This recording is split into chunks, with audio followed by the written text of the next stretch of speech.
Welcome to the Babies in Business Podcast.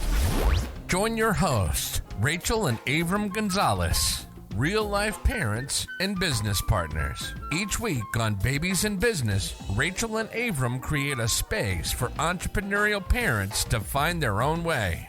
They'll dive into insights on topics like leadership, efficiency, self-awareness, budgeting, and human psychology as they nurture their family and build their business. Here's your hosts, Avram and Rachel. I used to say this thing to Rachel early on when we met. She's gonna giggle about it after I say it. I used to tell her, I was like, Rachel, that which you are unwilling to be will control you. And you were like, okay, Yoda. Yeah. What does that mean, dude? Yeah. What does that mean?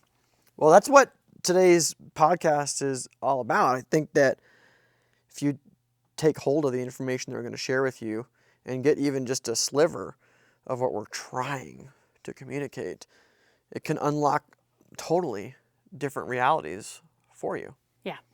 And Rachel's got a really powerful story that we're going to share with you today about how she completely transformed her life with a new mantra, a new way of approaching things and looking at things. She found herself at a place in her life that she did not want to be.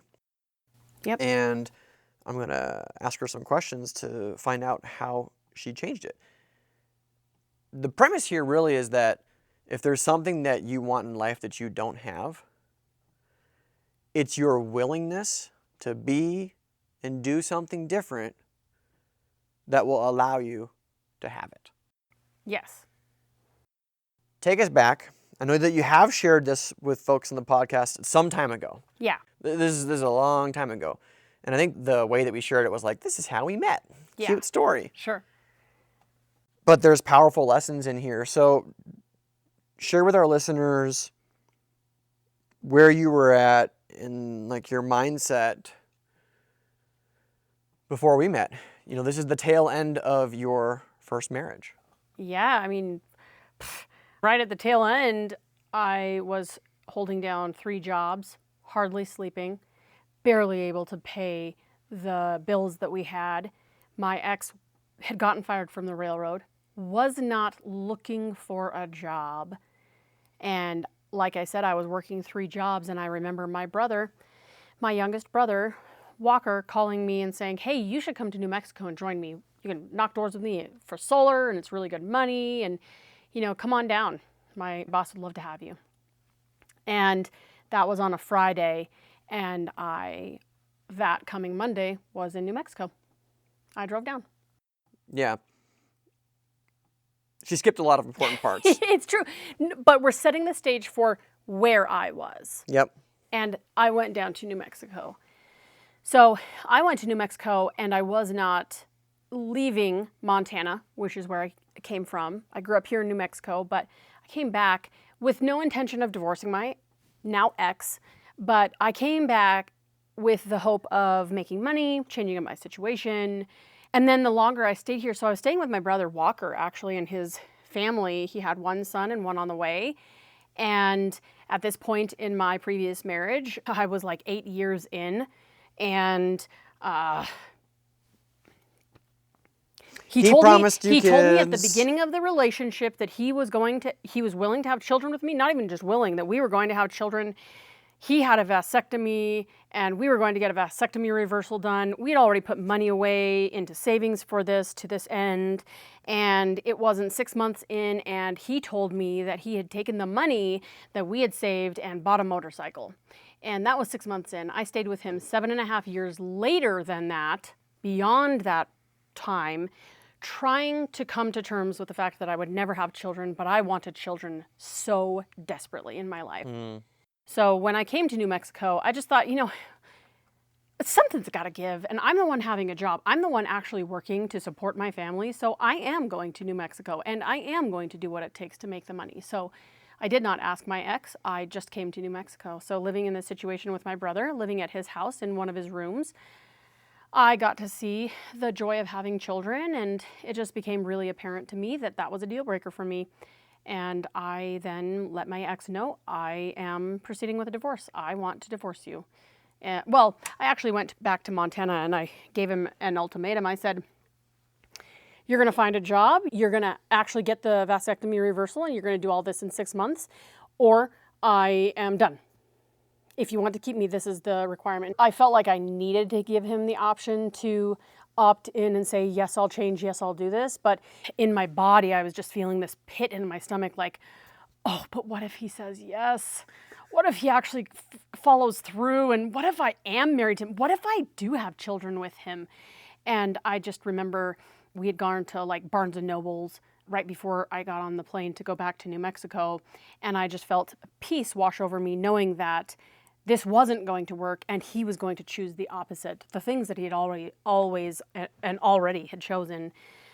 And I went back to New Mexico, and the rest is history, because I did get a divorce and I do have 2 beautiful children now, but that was to set the scene of what caused that change. And then there's more. Yeah. I think an interesting thing that happened after that, because now I know the story, is when you did open yourself back up to relationship, because you came down here looking for different things, and another relationship was not like first on the radar. Oh, I think that was the last on the list. But you did get into another one. I did. Just as bad as the previous one, probably worse. Yeah, you said it just reminded you so much of where you had been. And I stopped it so quickly because it was so similar. I stood up for myself and I got out of it. So. And it was on the other side of that experience that you started asking yourself something different. So when I got into that relationship, I was like, I did it again. I got the very same thing that I had before. And the thing that had occurred to me was, growing up, 7 sisters, my mom is telling us, you don't want to be the wife that goes back to an abuser because the 3rd time they're going to kill you. The first time you think, oh, well, I did something and, maybe he was mad at me and I caused that thing. And you have all these excuses for going back to this abuser.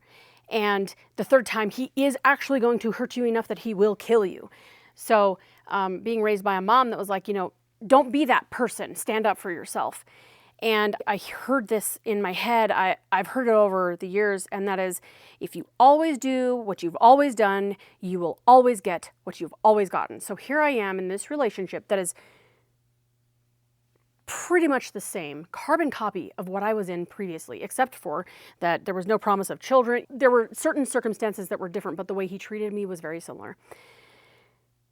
I chose to get out of it, and I remember being with my ex and having the thought, is it too much to ask to be with someone that treats me the way I treat people? And then the questions continued, and it morphed into, well, if you always do what you've always done, you'll always get what you've always gotten. So then I had this hypothesis. I said, okay, so my intuition and my choices have gotten me here. I take responsibility for that. I'm going to stand in that responsibility. What can I do next to have a different reality come about for me? And I chose to do the opposite from what I've always felt I should do. So that's interesting. I want to stop you there really quick. That's pretty interesting because a lot of people have been taught that, I'm just going to say it because it'll bring up stuff for people. God's got the answers. Yeah. Your intuition's got the answers, right? Your higher self has the answers. Yeah.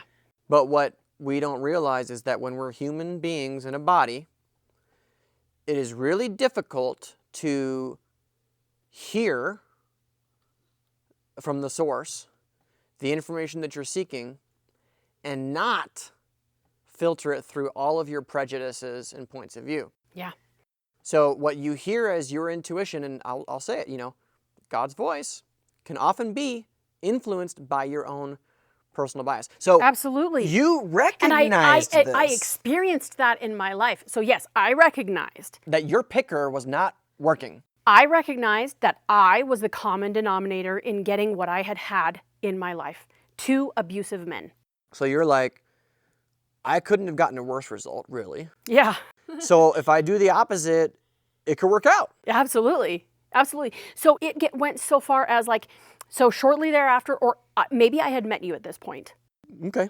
And I remember later on, so I had this friend that I was living with. So I was no longer living with my brother. I was living with another friend, and she really helped me really live into do the opposite, because she was a good influence for the opposite. But bless her, she helped me so much. She pushed me to go to different networking events. The one that I met you at was because of her. Yeah. And then the one that I saw you again at was because of her. She's like, hey, are you coming to this event? I was like, no, I don't want to. And she's like, Avram's here, you should come. That got me to get down there. And I remember, so regardless of all the other circumstances around this time at this networking event, I was leaving and you called after me. It was at a restaurant called 1933. It no longer exists. But I was right outside the door and we were kind of blocking the entrance in a way, but you were standing so close to me, but it didn't feel uncomfortable. It didn't feel like you were like oppressive or over me or anything, but you were holding my hands, both of my hands about chest height. And you were just looking me straight in the eye, and we were just having this conversation. And I was just broken up about the fact that my ex hadn't chosen me, and that my marriage was gone, and it was like 8 years down the drain, really. But the biggest thing was that he hadn't chosen me. And in that moment, you said, he may not have chosen you, but I'm choosing you right now. And you may not be my forever person, and I may not be your forever person, but I'm choosing you right now. That was a huge turning point for me, because I went away from that conversation and all I heard was that I had met someone that treated me in all the small interactions that we had had together, that treated me the way that I treat people, and that I wanted more time with you. And I actually went home, or I was wherever I was, and I recorded this voice message to you on Voxer. And it was basically saying, I may not be your forever person right now, but I am choosing you, and something like, I will take 1 second, one moment. Thanks for tuning in to this week's episode of the Babies in Business Podcast. Actually wanting a Who do you relationship know with you, that because would I didn't benefit have a from promise hearing of this eternity. episode?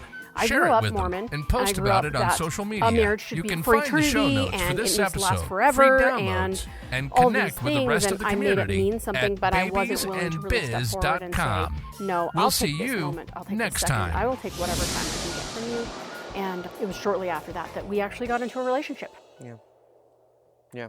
But it was because I stepped forward and I called you on I'm not your forever person and you're not my forever person. I recognized that power to change that was within me, because I was choosing to hold back and not step forward and say, this is something that I want, and I'm willing to change my reality, and I'm willing to step up and step into a different reality that I don't even know what's possible. I took steps for like 2 years after that I didn't even know where my foot would land, but I was following you in.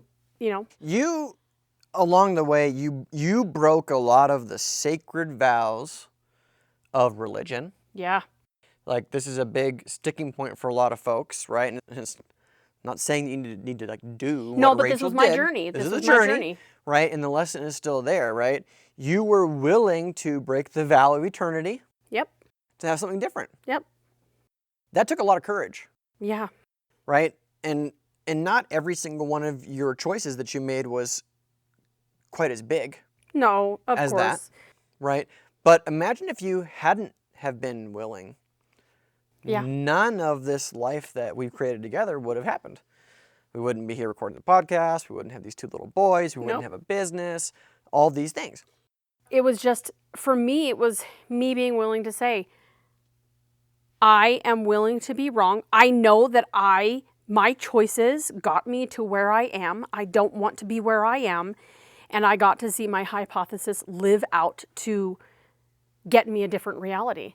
I am with you, and you treat me better than I've ever been treated my entire life. Yeah. Yeah. There was a time in my life that I could not imagine a person like that. I hoped that there was someone out there, and I asked for it, but I helped make it a reality because I chose to do something different. Yeah. There were so many little moments, I'm sure, that you had to choose the opposite of your instinct. Can you pick out another thing that might have happened early on with us where your instinct was telling you one thing, maybe scaring you away, and you had to lean forward instead? All the time. I mean, I had this daily mantra, and that was, Avram would show love to me in just simple ways, or going over to his parents' house and seeing how beautiful it was in Corrales, this huge house, this wonderful backyard, and just this way of living, and it was easy for them. And I remember just feeling the love from them and from you, and the acceptance, and that you saw my value. And I had this mantra going on because I knew that I could chase all of you away by my not receiving all the things that you could give me. And the mantra was, I can receive this. That by me saying I can receive this, I did not need to quantify, judge it, know how it was possible, none of the things. I didn't need to know anything about it to let it land. So basically that was me saying, I'm willing to receive all of this stuff, even though it's very uncomfortable for me, even though I don't feel worthy of it, even though I'm in my head maybe thinking, I don't know that I'll ever feel worthy of this. Yeah. But I'm going to try my hardest to just be present and enjoy it. You found yourself, if I had to put words to it, you found yourself bumping into your upper limits. Oh my gosh. We've maybe shared the reference to The Big Leap by Yeah. Gay Hendricks. We'll put that in the show notes. If you go to babiesandbiz.com/101, it's the number of this episode. We'll link other resources and things we've mentioned there in the show notes. Big Leap talks about the upper limit. Yeah. And if you can probably think of any example in your life where you felt like you were reaching your threshold for what you could handle, right? Yep. So you reach a certain level of stress, or you're very, very tired and worn out, or you're just so angry you don't know you could be any more angry. Or too much money in your bank account. This is a big one, right? I think we've all experienced, you have a windfall of cash, and then the car breaks down, right? It's like just, cause and effect, instantaneous creation. Yes. And, that phenomenon is real and true for everybody. I'll make a very simple example of what we're talking about here. So what Rachel did was she was willing to embody a totally different energy and mindset first. Yeah. And then as she was confronted with things that made her very uncomfortable, she chose to do them anyway. And I chose to be in the conscious of I am consciously doing this instead of letting the unconscious run the show. Right. So you stopped reacting to everything and you started leaning into it. Right. I think about a really easy example would be if you could think of somebody who has a goal of getting fit. Let's just say cardiovascular fitness. The ability to be able to go from being a couch potato to running a mile without stopping. Sure. Okay? You envision that person going out to start exercising, and as soon as they get to the point where they're going to break a sweat, they say, I'm done. I don't like this. And you're like, what's wrong? What's going on? I just don't like, I feel sweaty sticky. and sticky. I don't like this. Well, every single area in your life is like that sweatiness, right? So if you think about the person, they get to the point where they sweat and then they quit. Yeah. Right? So if you think about that and getting the cardiovascular fitness to go from couch potato to running a mile, you're going to have to break a sweat. Yeah. Oh, yeah. I mean, that's serious. You need to train. That's a really big flip of where you are to where you want to be. Yeah. You're going to have to break a sweat. And so in this example, this person will only ever receive the reward of getting to the point of where they break a sweat. Right. And that's probably right before they're going to experience some transformation. Breakthroughs, right? Because right on the other side of that uncomfortability is where all the transformation and all the reward is hanging out. On the other side of where you thought your limit was. That's right. I remember when Rachel first started working out, I would make fun of her. She wouldn't sweat, right? And she'd be like, I just don't sweat. I wear my heart rate monitor and, I don't ever get into the orange zone at Orange Theory, and this and that. And it's like, yeah, but have you cranked the incline? Have you walked as fast as Rachel V, it's another gal in our class who power walks at light speed. It's like, I guarantee you your heart rate will go up. And you're like, but it feels like it'll explode. I'm like, you will be okay. Yeah. And I remember the first time that you really went for it, you were like, well, I'm okay. I remember, I think it was the 12-minute mile, maybe? The 12-minute run for distance. The 12-minute run for distance was a huge breakthrough for me. I actually cried after I crossed that finish line, the timed finish line. Yep. And the thing that came up for me was, whoa, I did that.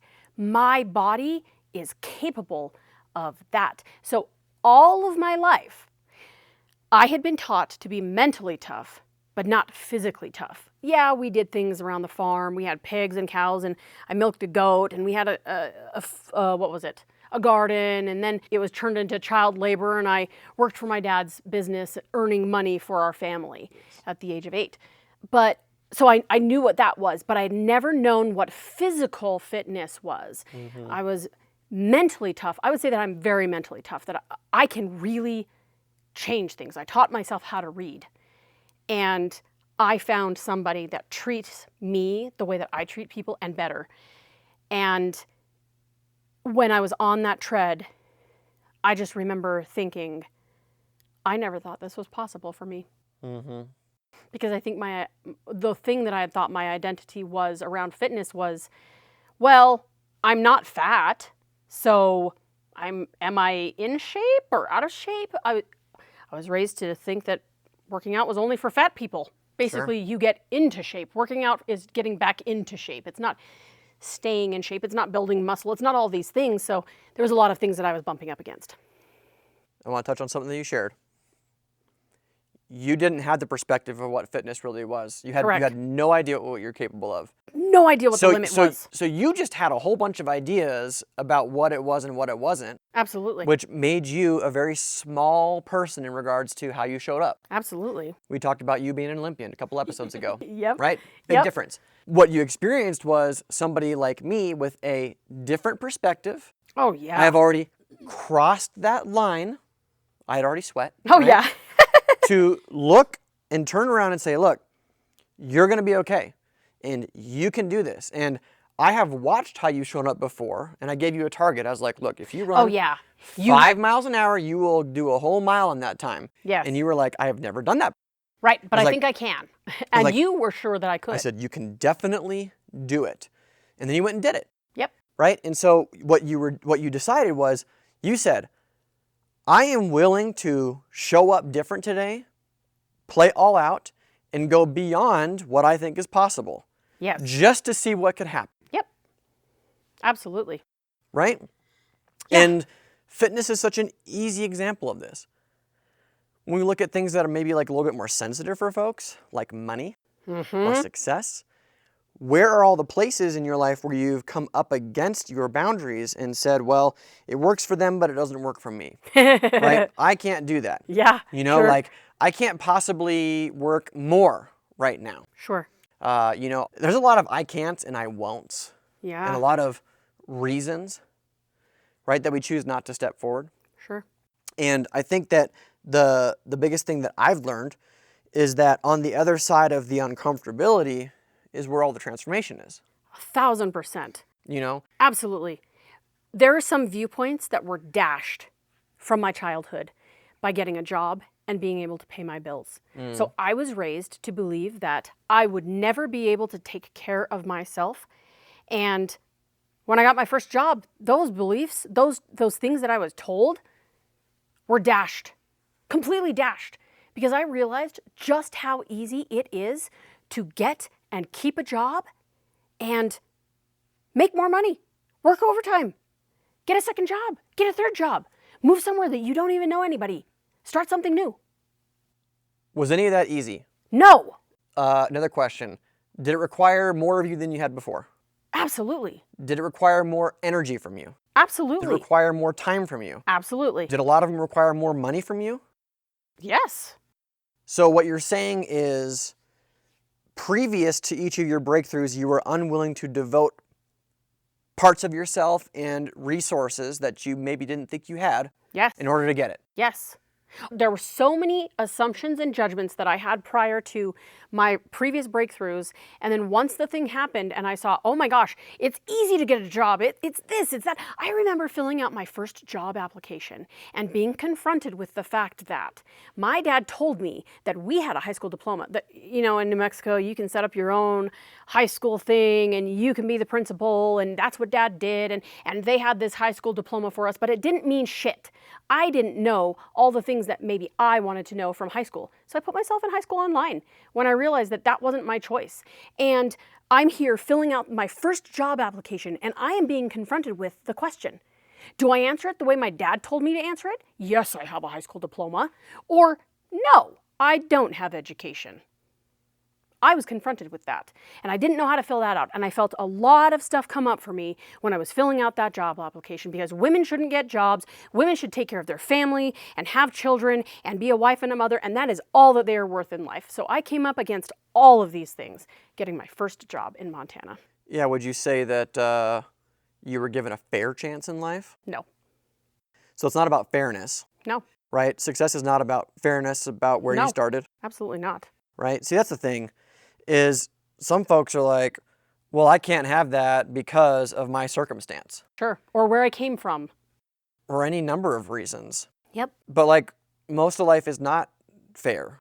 No. Right? And the thing is like, you get what you get, and you have to do something with it if you want more. Absolutely. And I think this is your call, listening now, that if there's something that you want that you still don't have, it is going to require more of you. Yeah. And you have it inside of you. Yeah.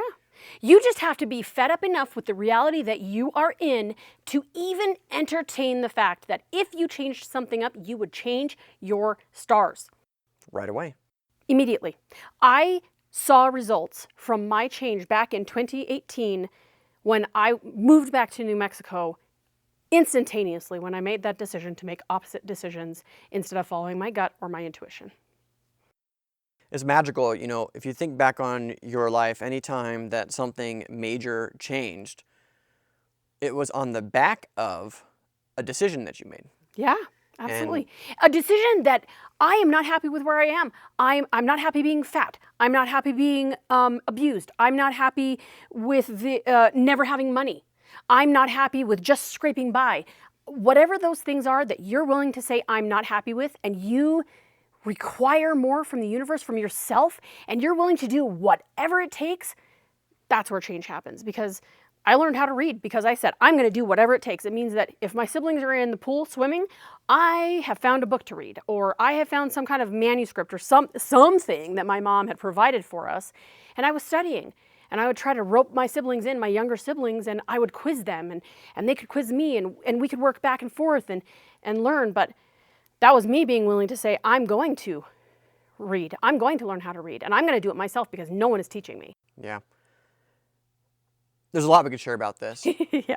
I think one of the things that I want to leave you with is, some folks can be like, this is a riddle. This is a riddle. I have more questions than answers. It's kind of the purpose. Willingness is less of an action and more of an energy. Yeah. Let me give you an example. If you think about a bully, who does a bully bully? They always find the kids who won't fight back. Yeah. They always find the kids who will sit down and take it. True. And the way to stop a bully is to be willing to be just as much or a bigger bully than them. Sure. Those kids don't get picked on, right? So it's not about turning around and beating them up, right? Because they can sense it. Yeah. They don't even need to see an action most of the times demonstrated. They just don't clue into that. Because they're carrying a certain energy. Now, I know this might just bring up stuff for people. Like, so you're saying that like victims attract it? Oh. Kind of?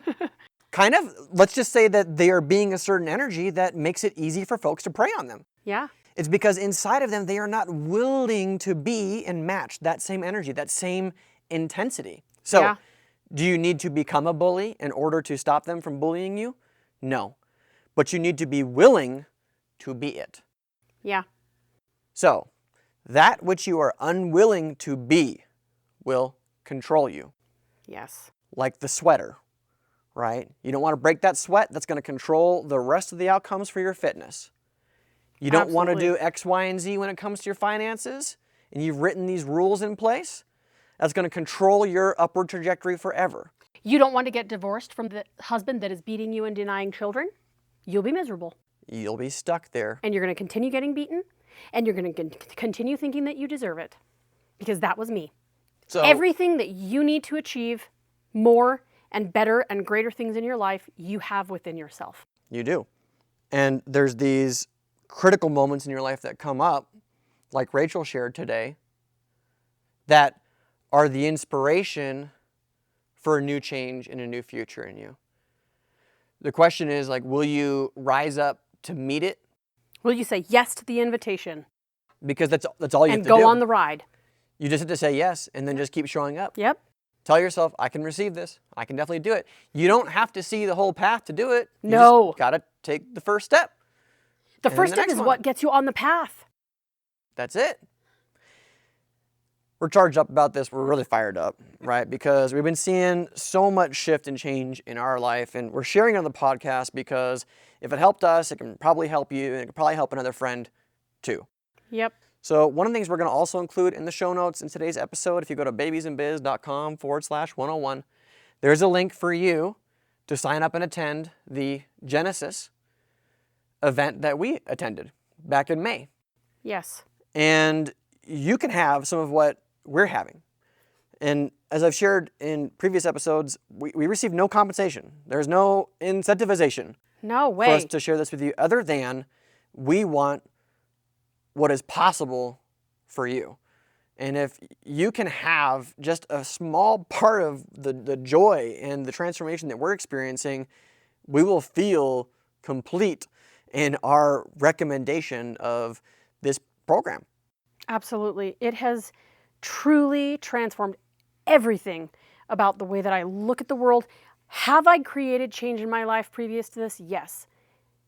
But this is going to create change in light speed for me because of what it is changing about how I see and show up in the world.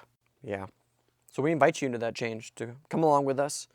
We appreciate you for listening to the podcast. I think by the time this one airs, we'll probably be back. I think we'll be back from a week-long retreat that we decided to sign up for on the back of the Genesis experience. We're going to this Ecstasis event. We can't wait to share more stuff with you there. Yeah. Because I think when we shift our mindsets, we embody more, we become an invitation to the rest of the world to do the same. And I think if there's something that we all need right now, it's some hope, some inspiration, and some transformation to live the lives that we came here to live and more. Absolutely.